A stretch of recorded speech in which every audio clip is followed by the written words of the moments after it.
Okay, call 911. Grampy's in the attic again. This attic is in the upstairs west bedroom hallway. Our ladder is not insulated or draft stopped. Okay, moving on up. Now once we get up here, we find that the ladder has been properly fastened. That's good. That's good. We also see that our roof decking is OSB, conventional framing. We've got passive exhaust, attic exhaust. That's a good thing. Okay, now see this connector? That's properly sized. See this connector? That's way too big. Okay, that was not designed for this application. See these little holes right there? Okay, they're supposed to be filled with nails. So it wasn't properly fastened either. How about that? Let's keep going.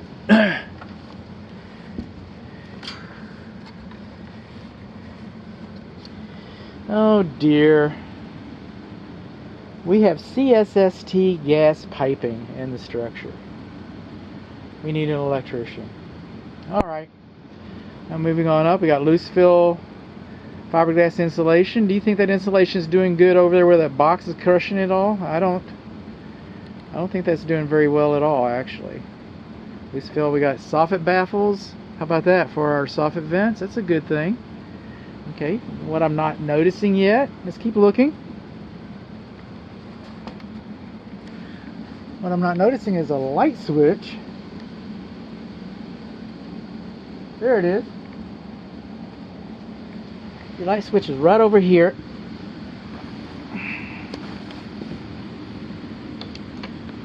Let there be. Okay. That's nice. We should have, and see how those bricks are just laying on your insulation, crushing your insulation? You think that's compromising it? I do. And we should have a barrier around here to keep the insulation from falling out into the living space. We want to keep what little insulation we have left. We want to keep it in the attic. We don't want it in the living space. And then we come across here, and you see those?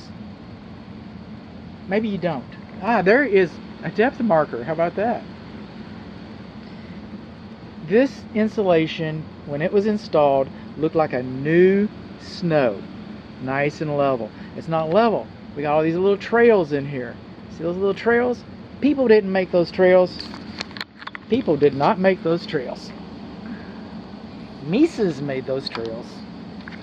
Love my Mises to pieces. Okay?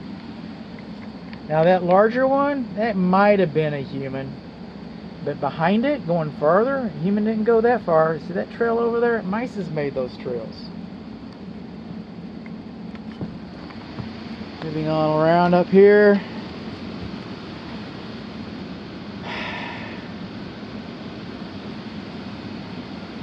That flue is probably for the clothes dryer. Nope, water heater. That's the water heater flue, okay? And it's not supposed to have insulation next to it. Again, OSB, OSB. Moving on along. And coming up here. See that board up there? That's called palm bracing.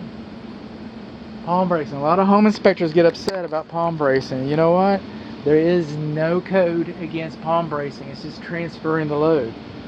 What about uplift? What about uplift? Oh, I get that argument too. Well, you know, that is what our collar ties are for.